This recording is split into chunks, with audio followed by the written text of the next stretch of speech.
Hoje, o doutor coordena o curso de Direito da Unopar e já passou por diversas instituições com experiência acadêmica.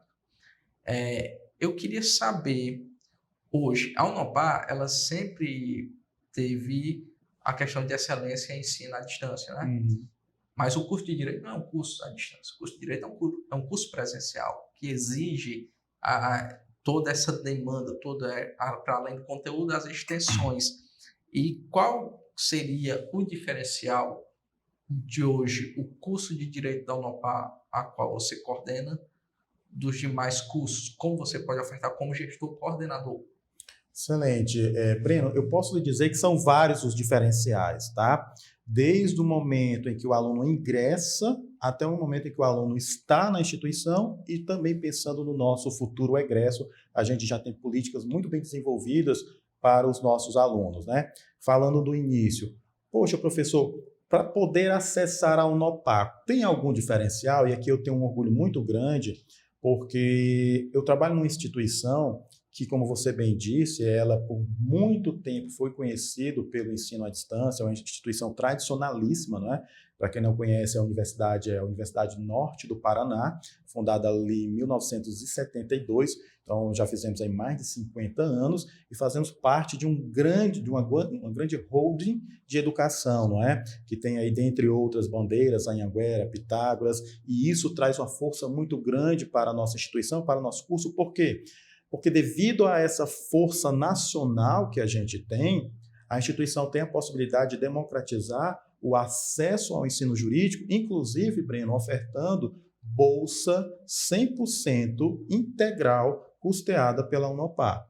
A partir de qual requisito? Meritocracia. Então, o aluno faz uma prova de vestibular, ele se submete e o melhor aluno, que tem o melhor desempenho, claro, quando é aberta essa vaga específica, ele pode cursar conosco e ter essa bolsa integral. Ou seja, você cursar direito no interior do estado do Ceará, com a bolsa 100% do começo ao fim do curso, financiado por uma instituição, isso não é qualquer instituição que faz. Isso mostra realmente o compromisso da instituição em formar pessoas, em democratizar o conhecimento. Hoje a gente tem, de cabeça aqui, se eu não me engano, 6 alunos bolsistas, né? E a tendência é que a gente venha a ter mais alunos. Então, esse é um diferencial inicial. Uma vez estando no curso, quais são os diferenciais? Eu posso dizer que são inúmeros. Por quê? Devido à grande capilaridade que a gente tem no Brasil inteiro, para quem conhece um pouco da Unopar, sabe que a Unopar ela está espalhada em todo o interior do estado do Ceará, do Brasil inteiro, não apenas a Unopar, mas todas as outras bandeiras que fazem parte do nosso grupo educacional. E isso nos dá uma força muito grande, por exemplo, de, ainda que à distância, trazer figuras extremamente renomadas na área jurídica, o que faz com que os nossos alunos possam ter uma formação ainda mais aprofundada, né? Nós já tivemos aqui palestras excepcionais com o Zampier, Bruno Zampier, já tivemos palestras com Flávia Piovesan, que foi juíza do Tribunal Internacional. Então, isso traz diferenciais porque agrega demais a experiência dos nossos alunos, tá?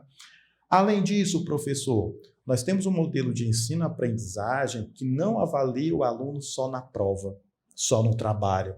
Eu costumo dizer que, às vezes, a prova ela não mede o conhecimento do aluno, porque, às vezes, ele está num dia ruim, é um bom aluno e tal, mas está passando por um problema familiar, está passando por uma dificuldade, ele não consegue se concentrar, e aí ele acaba se desestimulando porque foi mal na prova. O nosso modelo de ensino é diferente. Por quê?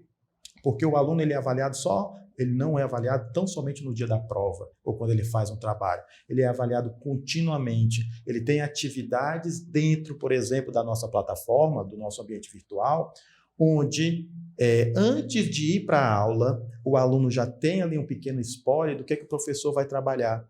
É o que a gente chama de sala de aula invertida. E qual a importância disso?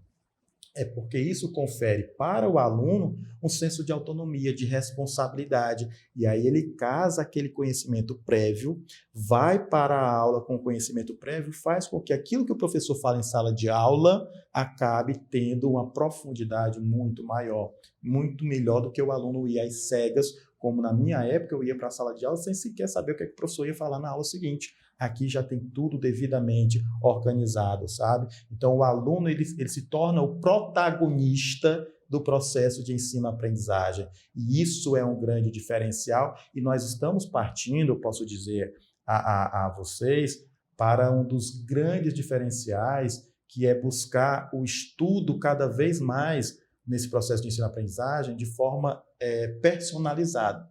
Como assim, professor, de forma personalizada?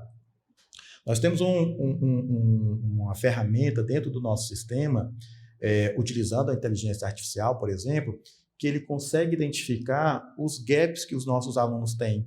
Então, por exemplo, tem lá um tema X e o aluno vai lendo e vai resolvendo questões, ele percebe pelo desempenho do aluno se ele está indo bem ou não, e se ele estiver indo mal, ele só vai acessar o conteúdo seguinte se ele voltar lá no conteúdo, assimilar, resolver novamente as questões.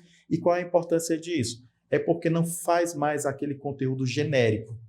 Faz com que o aluno ele possa entender os seus gaps e as suas dificuldades, fazendo com que o ensino e a aprendizagem possa ser cada vez mais individualizado. Porque cada indivíduo tem as suas habilidades, tem as suas competências, dificuldades, desafios. Então, esse talvez seja o passo a mais que a gente está buscando, né? Esse ensino cada vez mais, conferindo uma maior autonomia para o nosso aluno no processo de ensino-aprendizagem, mas também fazendo com que essa aprendizagem seja individualizada a partir das necessidades que cada aluno tem. E isso é muito interessante.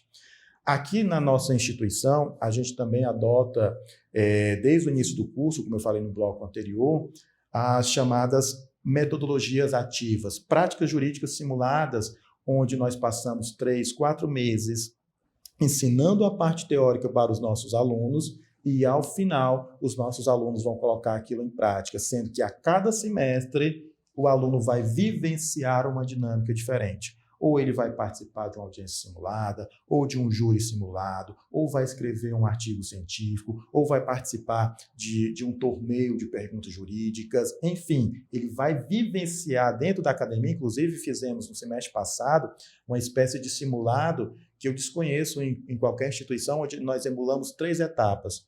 A fase de questões objetivas, a fase de questões dissertativas e um diferencial.